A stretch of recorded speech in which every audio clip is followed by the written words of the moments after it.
할렐루야. 이 아침에도 천국을 향해서 힘차게 달려가시길 바랍니다. 우리 옆에 분들과 한번 인사하겠습니다. 참 잘 오셨습니다. 한번 인사합니다. 오늘도 은혜 많이 받으시길 바랍니다. 우리 한 번 더 인사하겠습니다. 끝까지 충성합시다. 네. 우리가 정말 주님의 은혜 가운데 하루하루를 살아가시게 되시고 여러분의 인생이 정말 주님 때문에 행복한 인생 되시기를 주님의 이름으로 축복합니다. 그래서 여러분의 인생이 도에서 만으로 바뀌기를 축복합니다. 하나님도 사랑하던 사람이 하나님만 사랑하는 사람 되시기를 축복합니다. 정말 하나님만 사랑하며 하나님으로 말미암아 여러분의 인생이 행복해지시기를 축복합니다. 오늘은 우리가 로마서 19번째 시간으로 선택하라 라는 제목으로 같이 말씀을 나누도록 하겠습니다. 선택하라. 저와 여러분들의 인생은 선택의 연속입니다. 우리가 태어날 때나 죽을 때는 우리가 선택을 할 수가 없어요. 태어날 때도 우리의 마음대로 못했고 죽을 때도 우리의 마음대로 못합니다. 그런데 하나님께서 이 땅에 태어나 우리가 살아가는 동안 일평생 우리에게 선택하며 살라 그러셨어요.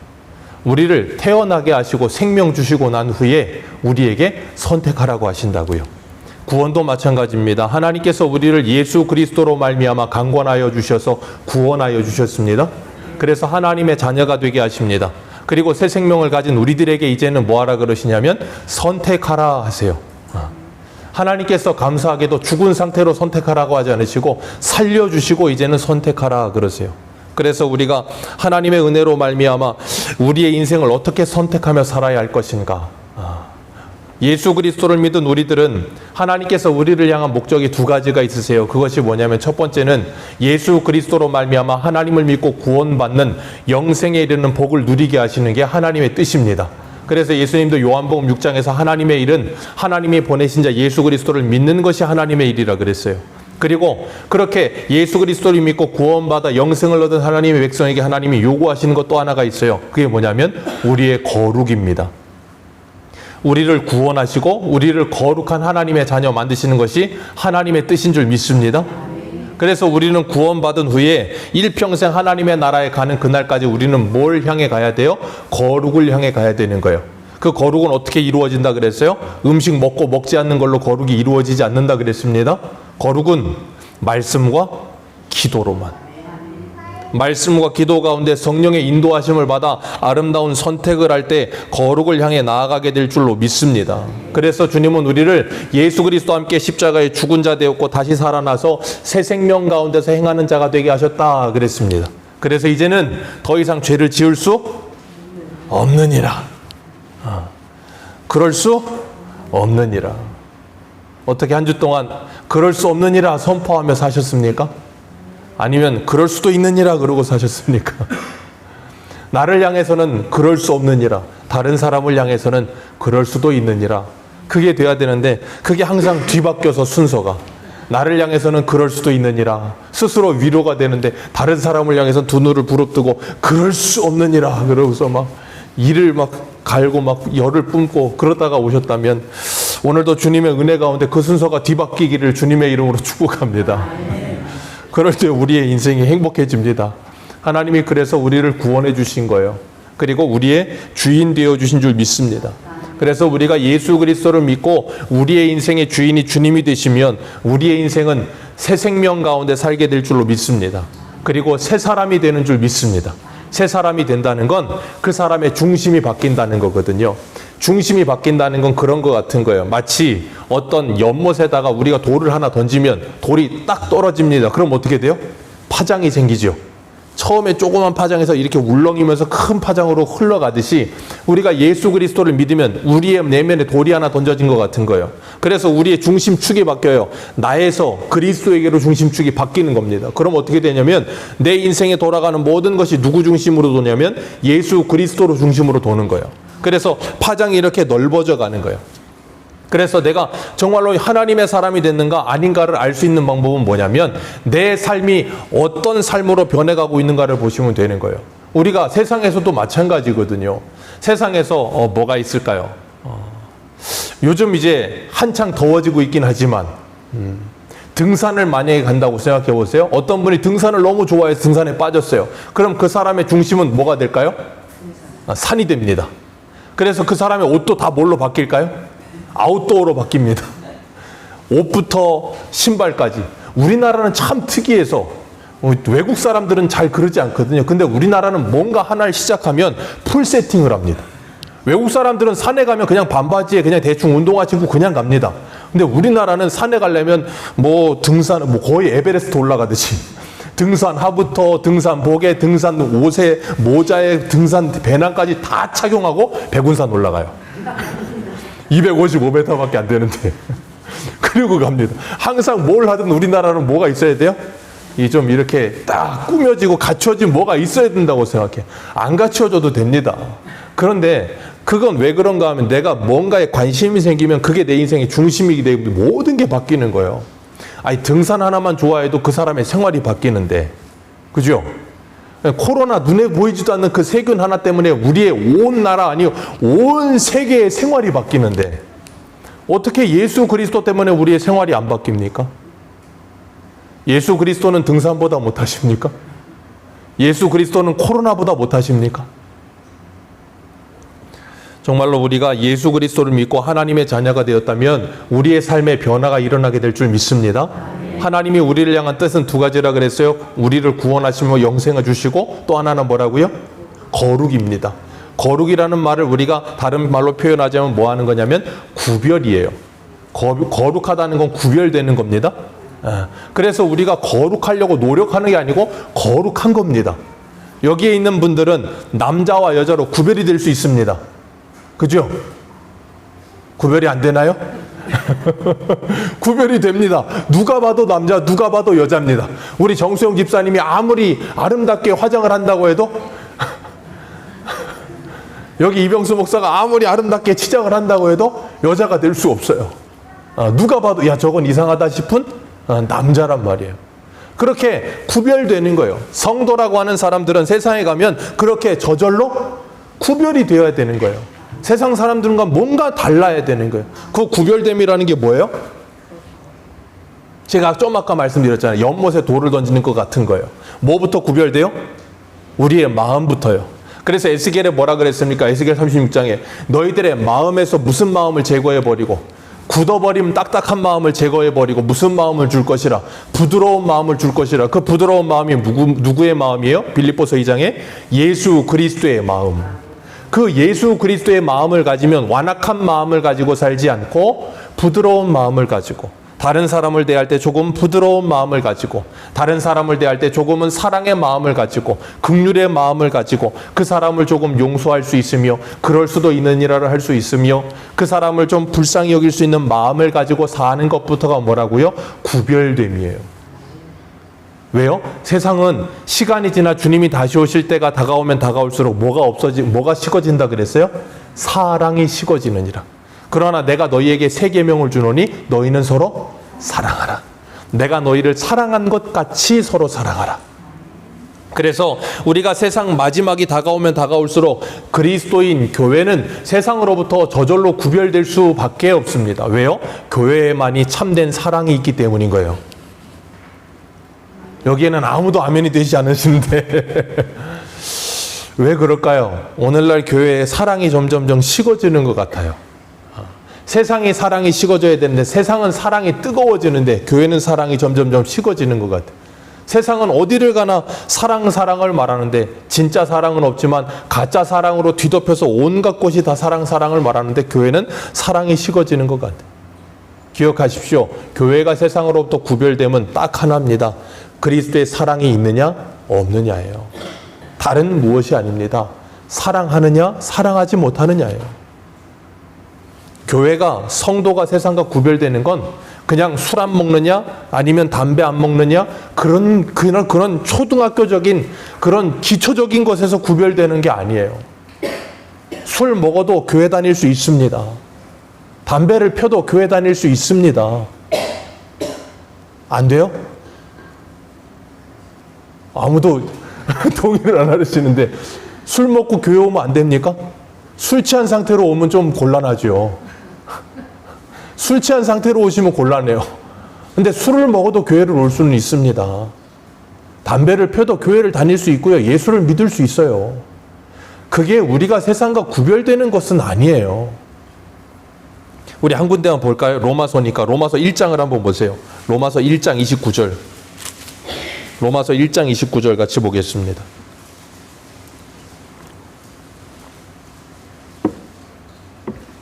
로마서 1장 29절 같이 읽어내려갑니다. 31절까지 시작.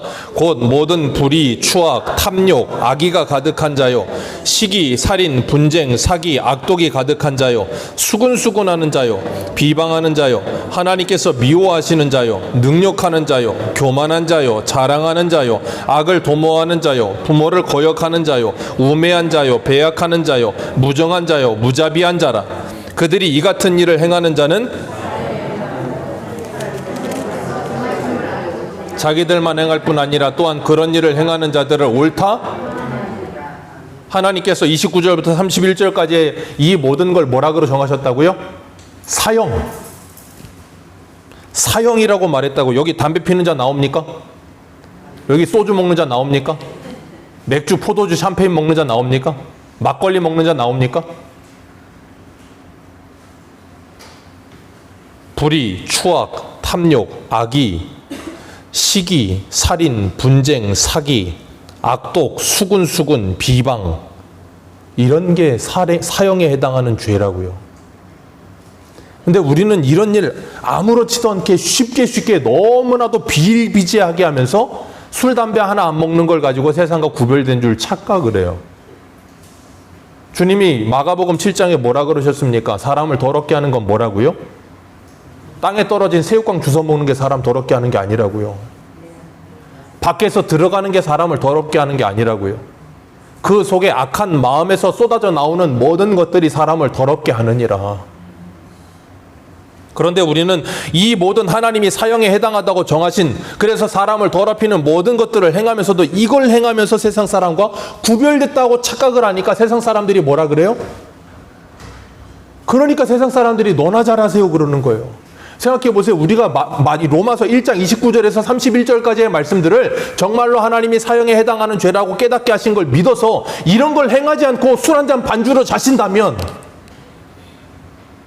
이 29절부터 31절까지의 말씀을 따라서 살면서 이런 거 안 하고 살면서 술 한 잔 반주로 자신다면 세상 사람들이 오늘날처럼 교회를 욕하겠습니까?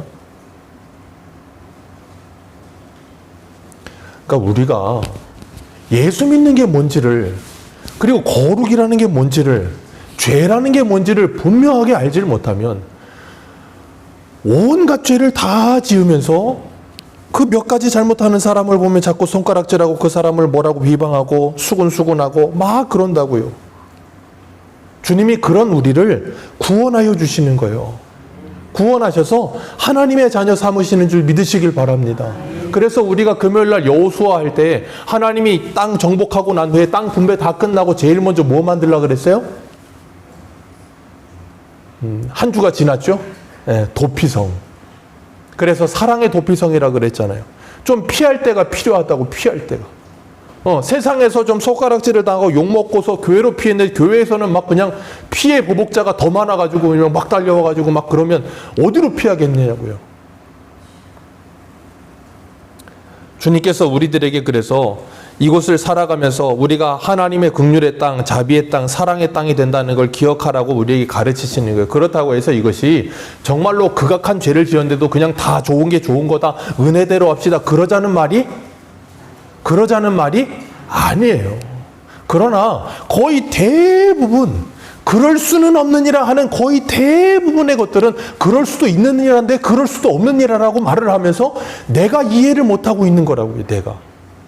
그래서 제가 뭐라 그랬어요? 신앙은 이해력이 딸리는 사람이 하나님의 은혜로 말미암아 이해력이 풍부해지는 거라 그랬잖아요. 그래서 오늘 12절 말씀을 보면, 그러므로 너희는 죄가 너희의 죽을 몸을 지배하지 못하도록 몸의 사욕에 순종하지 뭐하라? 말라. 그런 로마서 1장 29절에 31절에 그런 모든 그런 것들에게 순종하지 말라. 가인에게도 말씀하셨잖아. 죄는 너를 원하지만 너는 죄를 다스려라. 입이 근질근질 거리겠지만, 사단이 이놈의 입을 가만히 두지 않고 근질거리게 만들겠지만 너는 그 입을 뭐하라? 다스리라. 다스리라. 기억하세요.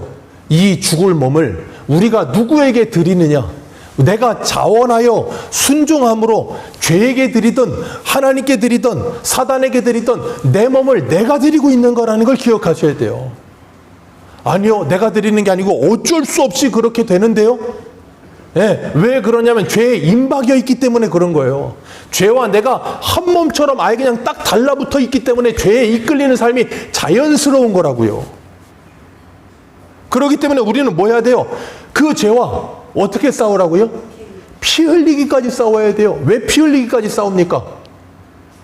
피 흘리기까지 싸워야 되는 이유가 있다니까요. 혹시 티눈이 생겨보셨습니까? 티눈. 티눈 생기면 어때요?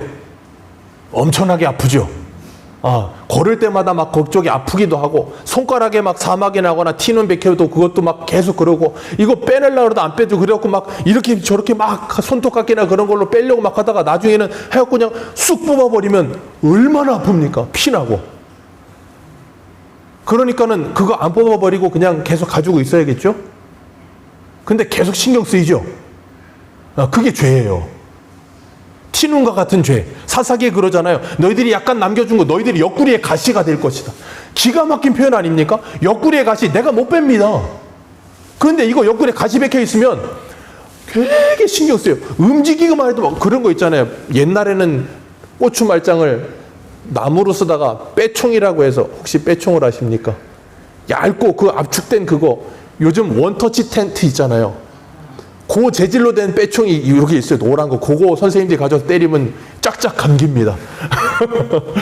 저 말이에 손이 쫙쫙 하고 좋은데 그거 부러져가지고 손에 박히면 눈에도 안 보여요. 근데 계속 아픕니다. 아주 그냥 사람 정말 어떻게 못하겠어.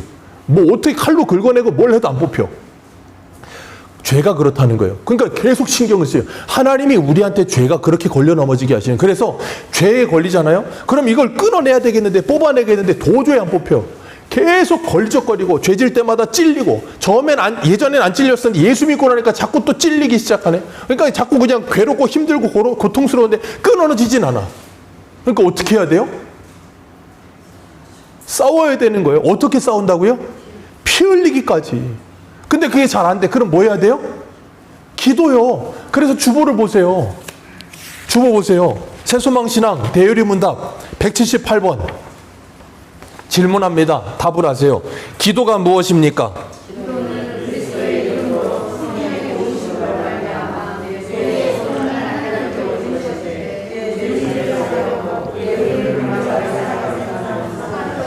네, 우리의 죄를 자백하고 그의 긍휼을 감사하게 생각하면서 하는 것입니다. 우리의 무엇을? 소원을 하나님께 올려드리며, 우리의 소원을 올려드리며, 우리의 소원은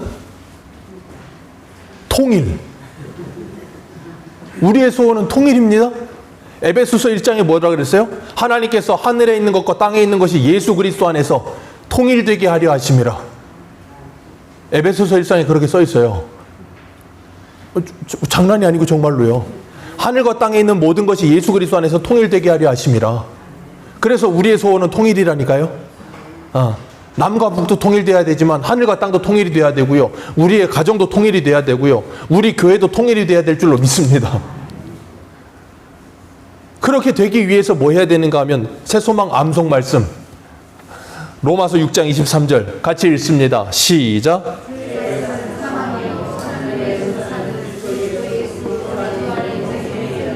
죄의 삭은 사망이고 하나님의 은사는 그리스도 예수 안에 있는 영생이다. 이걸로 정말로 알았다면 이제는 뭐 해야 된다고요? 영생을 취하며 거룩을 취하기 위해서 몸부림치면서 뭐 해야 돼요?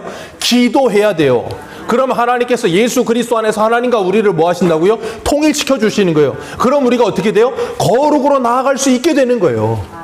그래서 우리가 내 힘으로 할 수 없기 때문에, 이 옆구리의 가시를 내 힘으로 뽑을 수 없기 때문에 누구에게 기도해요? 하나님께 기도하는 거예요. 그래서 하나님이 사사기 2장에 보면 다음 세대가 아닌 다른 세대들에게 약간 남겨둔 그 땅을 옆구리 가시 되게 하셔서 뭐하게 하신다 그랬어요? 전쟁을 알지도 못하는 그들에게 전쟁을 알게 하며 하나님이 누구신지를 알게 하려 하심이라.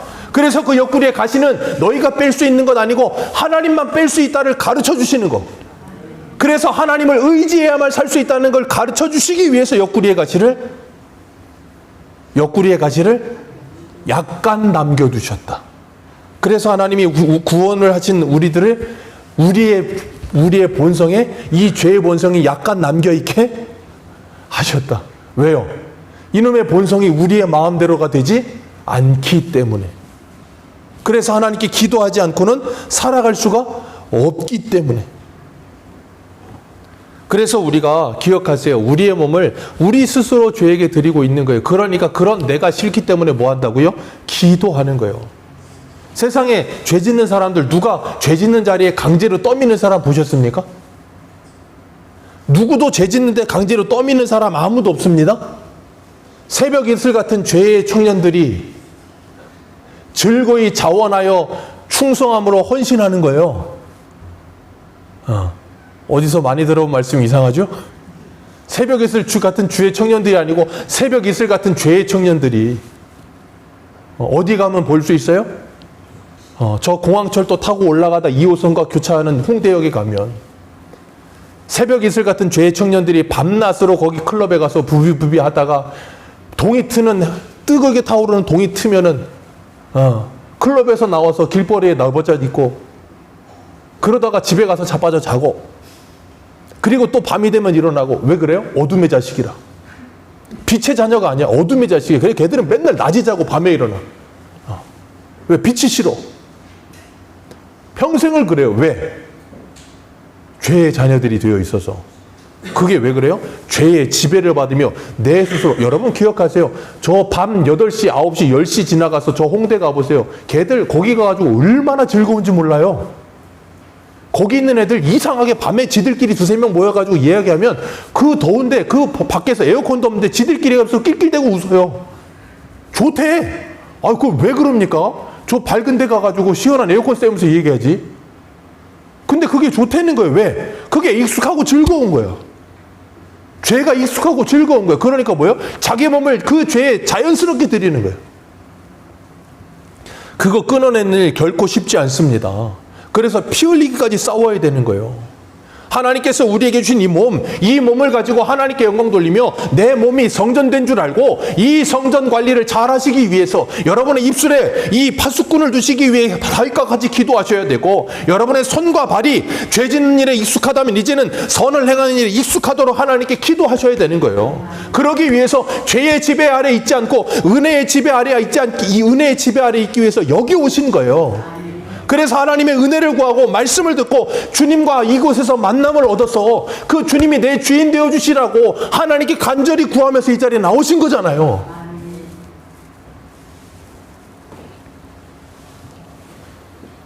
그렇기 때문에 우리는 주님의 말씀을 따라 우리의 몸으로 행함과 진실함으로 사랑하라는 거예요. 행함과 진실함으로. 그걸 사도 바울은 로마서 12장 한 군데 가봅니다. 로마서 12장 1절.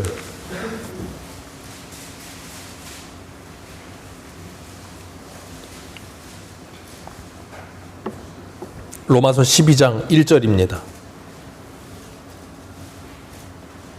로마서 12장 1절입니다. 같이 읽습니다. 시작. 그러므로 형제들아, 내가 하나님의 모든 자비하심으로 너희를 권하노니 너희 몸을 하나님이 기뻐하시는 거룩한 사한 제물로 드리라. 이는 너희가 드릴 영적 예배니라. 아멘. 그러니까 여기에 나와 계신 저와 여러분들은 모두 다 우리의 몸을 하나님께 드리러 온 줄로 믿습니다.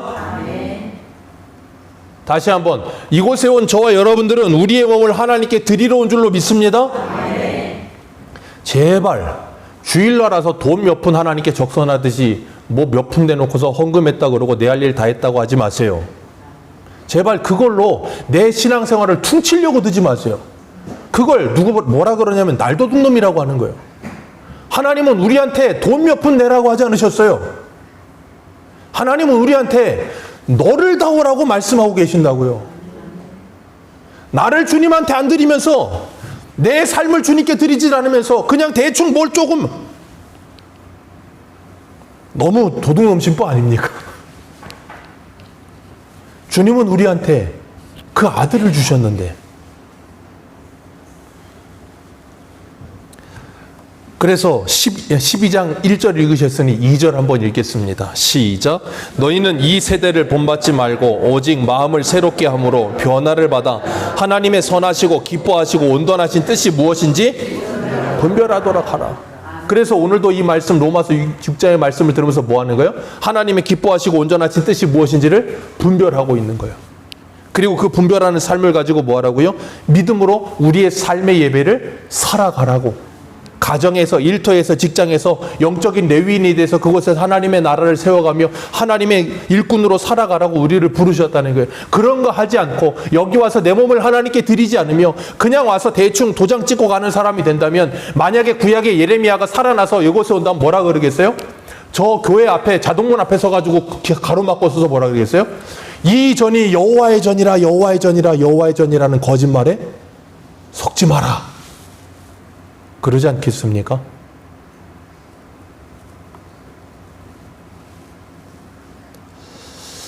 우리 안에 있는 신앙의 안전 불감증을 깨우고 계시지 않겠습니까? 제발 좀 깨어나라 라고 말씀하지 않으시겠어요? 우리가 신앙의 불감증에 빠져 있으면 기억하세요. 나 하나 때문에 내 가정이 무너집니다. 나 하나 때문에 내 교회가 무너져요. 나 하나 때문에 내 직장이 무너지고요. 나 하나 때문에 이 나라가 무너져요. 오늘날 교회와 기독교인들이 그런 신앙의 안전 불감증에 빠져서 살다 보니까 이 나라가 이 모양 이 꼴이 된 거예요. 다른 누구 책임 아닙니다. 여기 서 있는 이병수 목사 책임이고 여러분 책임이에요. 대통령 책임도 아니고 국회의원 책임도 아니고 누구 책임도 아니에요. 우리 책임이에요. 우리 책임. 우리가 기도 안 해서 그래요. 이 나라 붙들고 우리가 눈물 흘려 기도하지 않아서 그래요. 우리가 이 나라를 위해서 내가 서 있는 그 자리에서 하나님의 말씀을 따라 내 몸을 거룩한 산제물로 드리면서 믿음을 선택하지 않았기 때문에 그런 거예요. 하나님의 말씀이 들어가면 그 말씀은 살았고 운동력이 있는 말씀인 줄로 믿습니다. 그 말씀은 반드시 역사를 일으키는 말씀인 줄로 믿습니다. 그 말씀은 반드시 생명을 일으켜요. 그래서 그 말씀은 살았고 운동력이 있어 그렇게 말씀하시는 거예요. 하나님의 말씀이 정말로 여러분 안에 들어가면 여러분의 인생에 여러분의 인생에 변화가 일어나고 삶에 정말로 역사가 일어나게 될 줄로 믿습니다. 사도행전 19장에 사도 바울이 에베소 가서 2년 반 동안 말씀 가르쳤을 때 거기 무슨 일이 일어났어요? 사람들이 마술책 가져와서 마술책을 불살라 버렸다니까요. 마술책의 가격이 은 5만이라 그랬어요. 오늘날로 환전하면 50억이에요. 여러분 생각해 보세요. 갑자기 어떤 사람 하나 와가지고 예수 전하더니 사람들이 거기 가서 우르르 막 뭘 배우기 시작하더니 그 사람들이 막 갑자기 삶이 변해. 그러더니 갑자기 와가지고 은 5만이나 되는 마술책을 태웠대. 생각해 보세요. 은 5만의 마술책이면 양이 얼마나 되겠어요? 그거 태울 때 주변 사람들 다 보지 않았겠습니까? 보면서 뭐라 그러겠어요? 야, 저게 얼만데? 그런 소리 안 했겠습니까? 할 거라고요. 그러면 그 에베소에 있는 사람들이 뭐라 그랬겠어요? 저거 정신 나갔네라는 말 안 하겠습니까? 할 거라고요. 그게 바로 성도가 예수 믿고 변화되어 세상에 충격을 주는 방법이에요. 세상에 영향력을 끼치는 방법이라고요. 다른 무엇을 하는 거 아니에요. 세상 사람들의 무엇을 태워버리는 게 아니라 우리 안에 있는 그 죄와 끊어내기 위해 우리 안에 있는 그 우상들을 태워버리는 일을 해야 되는 거라고요. 믿음을 위해서라면 돈 50억을 태울 수 있는 결단이 있어야 된다고요. 그런데 그럴 수 없느니라. 50억인데. 그렇기 때문에 오늘날 교회가 세상에 아무런 영향도 미치지 못하는 거예요. 왜? 세상 사람하고 똑같은 걸 추구하거든요. 세상 사람하고 똑같은 걸 중요하다고 생각하거든요. 세상 사람들이 원하는 걸 원하며 살고 있거든요.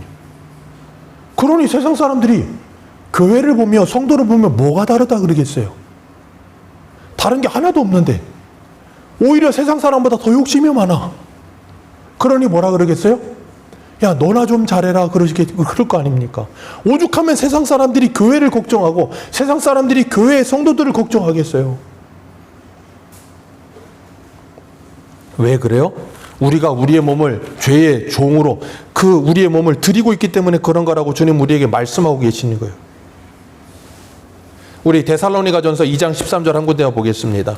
데살로니가전서 2장 13절.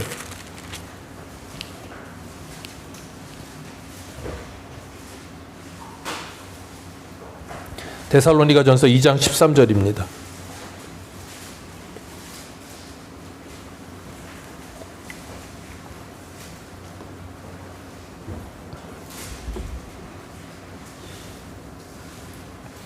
데살로니가전서 2장 13절 신약성경 329페이지 같이 읽겠습니다. 시작. 이러므로 우리가 하나님께 끊임없이 감사함은 너희가 우리에게 들은 바 하나님의 말씀을 받을 때에 사람의 말로 받지 아니하고 하나님의 말씀으로 받음이니 진실로 그러하도다. 이 말씀이 또한 너희 믿는 자 가운데서 이 말씀이 또한 너희 누구 안에서 믿는 자 가운데서 뭐 하느니라? 역사하느니라. 아멘. 하나님의 말씀은 믿는 자 안에서만 역사가 일어납니다. 말씀을 믿는 자 안에서만 역사가 일어납니다.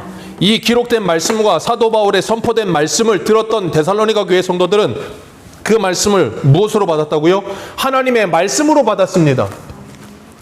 지금 저와 여러분들도 이 기록된 말씀과 하나님께서 부족하지만 이병수 목사를 통해서 전하는 이 설교에 선포되는 말씀이 하나님의 말씀으로 믿어지고 그 말씀이 받아질 때 우리 안에 역사가 일어나게 될 줄로 믿습니다.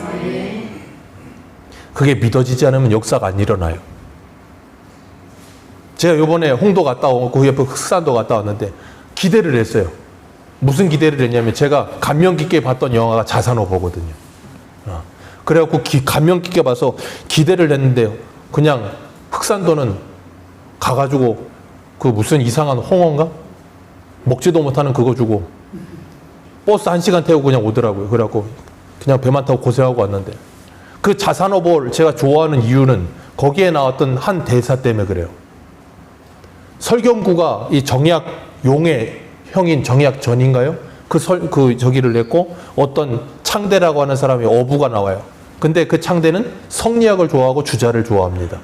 그런데 이 정약전이 유배 와가지고 그 사람한테 뭐 이렇게 가르쳐 주겠다 뭐 하다가 안 되는데 계속해도 뭘 해도 말이 안 먹혀. 예수쟁이라고 막 사학쟁이라고 막 뭐라 그러니까는 나중에는 그 창대라는 사람이 막 가는데 그 뒷모습에다 대고 정약전이 이런 말을 해요. 주자는 참 힘이 세구나. 저는 그 한 대목 때문에 그 영화를 굉장히 좋아합니다. 주자는 참 힘이 세구나. 조선이 그 주자의 성리학 때문에 망했는데도 조선은 여전히 그 주자의 영향력 아래 있구나. 왜 이 말씀을 드릴까요? 여러분 안에 주자는 뭡니까? 여러분 안에 하나님보다 센 그 무엇은 뭡니까? 여러분 안에 하나님 말씀보다도 더 강력하게 여러분 안에 역사하는 그것은 무엇입니까? 분명히 우리 안에도 하나님의 말씀보다도 더 강력하게 우리 안에 역사하는 그 무엇인가가 있다니까. 이 세상에 시대 정신이 있을 수도 있고요. 돈이 될 수도 있고요. 자존심이 될 수도 있고요. 내 성격이 될 수도 있고요. 내 고집이 될 수도 있고요. 다른 무엇이 될 수도 있어요. 하나님의 말씀을 받아들이지 못하도록 가로막는 그 무엇. 그것이 강력하여서 내 안에 하나님의 역사가 일어나지 못하도록 계속 가로막는다고요. 그걸 깨트려야 된다고요. 그래서 바울이 고린도후서에 뭐라 그래요? 우리의 싸움은 혈과 육이 아니다. 어떤 강력한 진도 무너뜨리는 싸움이 있다. 하나님을 아는 것을 가로막는 그 모든 것을 다 사로잡아 그리스도께 복종케 하니. 그게 우리의 싸움이어야 된다고요. 여러분 안에 그 주어진 주자를. 그래서 예전에 그런 책이 있었잖아요. 뭐 공자가 죽어야 나라가 산단가? 맹자인가 공자인가 누가 죽어야 나라가 산다고. 그런 소리 하는 책도 있었던데.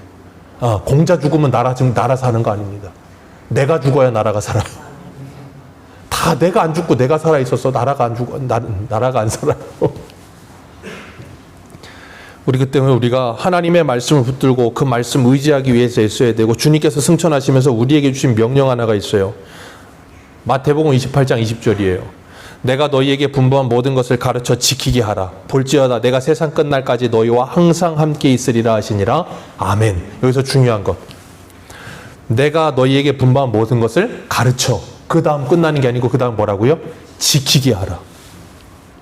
가르쳐 지키게 하라. 그래서 이병수 목사는 여기서 여러분에게 하나님의 말씀을 전해드리고요.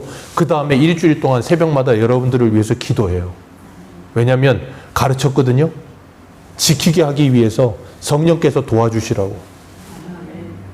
성령께서 도와주셔야 가르쳐진 그 말씀이 지켜져요. 성령께서 도와주셔야 이 말씀이 하나님의 말씀으로 들려요. 안 그러면 안 들려요. 내 안에 주자가 꽉 차가지고 죽어도 안 들려. 들리면 튕겨나가. 그 내 안에 있는 그 슈퍼 에고가, 심리학으로 말하면 그 슈퍼 에고가 안 깨져.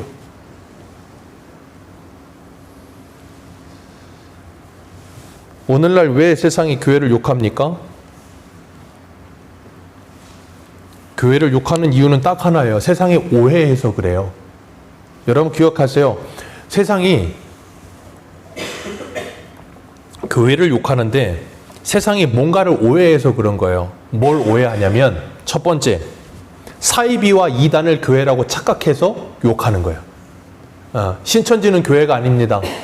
하나님의 교회, 교회가 아닙니다. 이름은 교회인데. 그리고 또 뭐 있어요? 여호와의 증인 교회가 아닙니다. 그런데 그걸 교회라고 알기 때문에 욕하는 거예요. 그리고 또 하나가 있어요. 그게 뭐냐면 교회는 교회인데 교회당에 다니는 사람들을 전부 예수 믿는다고 착각하기 때문에 욕하는 거예요. 교회는 다니는데 예수 안 믿는 사람들이 수두룩한데 그 사람들을 교회 다니는 예수 믿는 사람이라고 착각하니까 욕하는 거예요. 세상이 그래서 제대로 알면 욕 안 할 텐데 제대로 몰라서 욕하는 거예요. 우리는 이 교회당에 왜 오셨습니까? 뭘 하러 오셨습니까? 제가 예전에 한번 말씀드렸죠. 우리 교회 맨 꼭대기에 뭐 있어요? 십자가. 십자가 뭐 하는 곳이에요? 예수님이 죽으신 곳, 사형을 당하신 곳. 예전에 로마에는 그게 극형을 하는 사람을 십자가에 달았어요. 그러지 않고 그냥 대충 지은 사람은 그냥 목 베어 죽거나 단칼에 죽여버려요. 근데 십자가는 모든 고통을 다 느끼고 죽을 때까지 고통을 느끼다 죽는 극형이에요. 그 십자가에서 죽는 곳이 교회예요. 아멘이십니까? 이 문을 열고 들어오시는 순간 여러분들은 나는 죽었습니다 하고 오시는 거예요. 근데 문을 여는 순간 나는 살았습니다 하고 오시기 때문에 안 되는 거예요. 여러분은 이 건물에 들어올 때마다 날마다 그 십자가를 좀 보고 오셔야 된다고요. 그런 생각이 안 드시거든 십자가를 보고 5분이라도 좀 묵상하세요. 나는 오늘도 저 건물에 들어가면서 죽으러 간다. 그게 돼야, 정말로 그게 돼야 여전히 살아있는 나를 보면서 애통하면서 하나님께 기도할 수가 있게 되는 거예요. 하나님, 죽었어야 되는데 안 죽어요. 하나님, 새파랗게 살아서 죽지를 않습니다. 하나님, 나를 도와주옵소서. 그게 안 되면 안 된다고요. 그러니까 우리가 잊지 말아야 되는 게 뭐냐면 예수 믿고 구원받았다라고 생각하면서 구원 안 받았는데 구원받았다고 착각하는 사람들이 얼마나 많은지 몰라요. 여러분, 구원의 확신이 두 가지가 있습니다. 구원의 확신, 첫 번째 내적 확신과 외적 확신이 있어요. 제가 이거 많이 해서 이제 좀 아시죠? 내적 확신이 뭐예요? 고린도전서 12장 2절에 말하는 것처럼 예수 그리스도를 주라 시인하는 건 누구로 말미암지 않고는 불가능해요? 성령으로 말미암지 않고는 불가능합니다. 그래서 예수를 주라 시인하는 사람은 예수를 믿는 사람이에요. 그게 내적 확신이에요. 두 번째, 내가 구원받았다는 외적 확신이 있어요. 그 외적 확신이 뭐냐면 성화입니다. 성화의 삶이 없이 여러분 구원받았다고 확신하지 마세요. 제발. 그러다 지옥 갑니다. 이거 잘 들으셔야 돼요. 성화의 삶이 없이 그냥 교회 다니니까 나 구원받았다고 착각하시면 그러다 마태복음 7장에 주여 주여 다 지옥 가는 사람하고 똑같은 길 갑니다. 여러분은 저 문을 열고 수십 년을 교회 다니고 지옥 갈 수도 있어요. 여러분, 예수 믿으셔야 돼요. 예수를 진짜로 믿으셔야 돼요. 그리고 여러분의 삶에 변화가 찾아와야 돼요. 제가 설교 초두에 말씀드렸죠. 등산만 해도 사람이 인생이 바뀌는데 예수 믿는데 인생이 안 바뀐다고요? 거짓말입니다. 그런 새빨간 거짓말에 속지 마세요. 어떤 분들 계세요. 난 예수 평생 믿어도 안 바뀌던데 거짓말입니다. 안 믿은 거예요. 확실히 말씀드립니다. 안 믿은 겁니다. 여러분, 그런 교리가 어디에 있는 거냐면 구원파에 있는 교리예요. 이단인 구원파. 그 유병언인가요? 그 사람 말하는 그 구원파가 그런 말하는 거예요. 믿으면 구원받는다. 우리는 원래 거룩하게 못 산다. 우리는 그냥 대충 살다 가는 거다. 거짓말입니다. 성경은 우리에게 분명히 말씀하고 있어요. 그리스도를 아는 것과 믿는 것이 하나 되어 예수 그리스도의 장성한 분량에 이르도록 자라가느니라. 믿음이 자라가느니라. 죄와 피 흘리기까지 싸워야 하느니라. 그 거룩을 향해 나아가야 하느니라. 왜요? 내가 그 거룩을 사랑하니까. 내가 그 주님을 사랑하니까. 그것이 너무 아름다우니까. 여러분, 성도는 그런 눈이 열린 사람이에요. 미적인 눈이 열린 사람이라고. 여러분, 거울 볼 때마다 열심히 미적인 가꿈을 하시잖아요. 제가 그래서 우스갯소리로 그러잖아요. 여러분이 거울 보는 시간에 절반만큼만 성경을 보고 묵상하신다면, 내가 내 몸을 치장하는 것에 10분의 1만 내 영혼을 치장한다면, 그것이 1년 지나고 2년 지나고 3년 지나고 10년이 지났는데 안 변한다고요? 거짓말이에요. 오죽하면 거울 공주라는 말이 있겠어요. 거울 자주 보면 이뻐집니다? 정말이에요. 이건 과학적으로도 확실한 거예요. 왠지 아세요? 거울 자꾸 보면 꾸미게 돼요. 그러니까 이뻐질 수밖에 없어요. 여러분, 이 성경은 거울인 줄 믿으시길 바랍니다. 내 속엔 내가 너무도 이 성경을 봐야 알아요. 안 보면 몰라요. 그래서 주님은 우리들에게 오늘 말씀을 통해서 분명히 가르쳐 주시는 거예요. 뭘 가르쳐 주시냐면 이 18절 말씀을 같이 읽습니다. 시작. 죄로부터 해방되어 의에게 종이 되었느니라. 그러니 너희들은 이제 뭐 하라는 거예요? 그 죄 짓는 삶 살지 마라. 그 열매는 부끄러움이요 그 끝은 뭐니라? 사망이니라. 그러나 의의 열매는 뭐 하느니라? 그 마지막이 22절에 영생이니라. 그러니 우리는 죄의 열매를 맺을 것인가 의의 열매를 맺을 것인가 뭐 하라는 거예요? 선택하라예요. 그러니 교회에 오셔서 예수를 정말로 믿었고 그 귀가 열려져 있다면 이 말씀을 듣고 여러분은 이제 뭘 선택하시겠습니까? 뭘 선택하실 거예요? 의의 열매를 맺기 위한 선택을 하지 않으시겠습니까? 그런데 그게 잘 안 된다고요. 그래서 뭐 하시라고요? 기도하시라고요. 하나님은 엘리야에게도 그러셨어요. 엘리야가 갈멜살 갔을 때 이스라엘 백성들이 열왕기상 18장에 하나님하고 바알하고 머뭇거리니까 뭐라 그래요? 언제까지 그렇게 살래? 언제까지 그렇게 살래? 머뭇거리지 말고 갈팡질팡하지 말고 이제 뭐 해라? 선택 좀 해라. 여호수아도 고별 설교하면서 여호수아 24장에 뭐라 그랬습니까? 너희가 하나님과 저 애굽의 신과 그 아모리 신들 언제까지 갈팡질팡할래? 나와 내 집은 여호와를 섬기겠다. 너희들은 뭐 할래? 이젠 좀 선택 좀 해라 그러잖아요. 베드로도 베드로전서 3장 10절에 그러나 주의 날이 도둑같이 오리니 그날에는 하늘이 큰 소리로 떠나가고 물질이 뜨거운 불에 풀어지고 땅이 그 중에서 있는 모든 것이 다 드러나리라. 그러나 너희가 어떠한 사람이 되어야 마땅하냐? 성경은 우리에게 자꾸 지금 뭐 하고 있어요? 선택해라 하고 계신다고요. 오늘도 주님 우리에게 뭐 하라 그러신다고요? 선택해라 라고 말씀하고 계신다고요. 여러분은 23절 다시 한번 읽습니다. 오늘 본문입니다. 시작.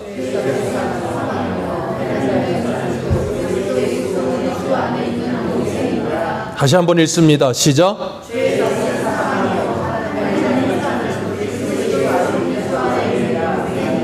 아멘. 이 말씀을 암송하시기를 주님의 이름으로 축복합니다. 죄의 삭은 사망입니다. 죄의 삭은 사망입니다. 그렇기 때문에 주님께서 말씀하셨어요. 빌립보서에 너희가 보고 들은 바를 행하라. 그리하면 평강의 하나님께서 너희와 함께 하시리라. 기억하세요. 너희가 보고 듣고 가르침을 받은 그 말을 뭐 하라고요? 행하라. 그리하면 평강의 하나님이 너희와 함께 하시리라. 여러분이 이 들은 말씀을 여러분의 가정에 가서 지켜 행하라. 순종하라. 그래야면 평강의 하나님이 여러분의 가정에 함께 하시리라. 여러분이 이 말씀을 듣고 보고 들은 말씀이 하나님의 말씀이라는 게 믿어지고 이제는 그 말씀에 순종함으로 행하면 믿는 자 안에서 역사가 일어나서 행하면 그곳에 평강의 하나님이 이 교회 안에 평강의 하나님이 함께 하시느니라. 누구의 선택에 달려 있어요? 여러분의 선택에. 여러분 선택 어떻게 일어나요? 빌립보서 2장 11절 너희 안에 행하시는 이는 하나님이시니 그 기쁘신 뜻과 소원을 두고 행하게 하시느니라. 오늘도 이 말씀을 듣게 하셔서 그 기쁘신 뜻을 마음에 품고 행할 수 있도록 그래 내가 이제는 해보리라 하는 마음을 주셨다고요. 이제는 그 마음 먹게 하셨으니 뭐 하라고요? 순종하라고요. 순종해야 되는데 집에 갔더니 집에 갔더니 그가 기다리고 있어. 그때 뭐 하라고요? 그때 뭐 하라고요? 그럴 수도 있느니라 하고 두 눈을 질끈 감고 순종하시라고요. 그러면 평강의 하나님이 그곳에 함께 하시느니라.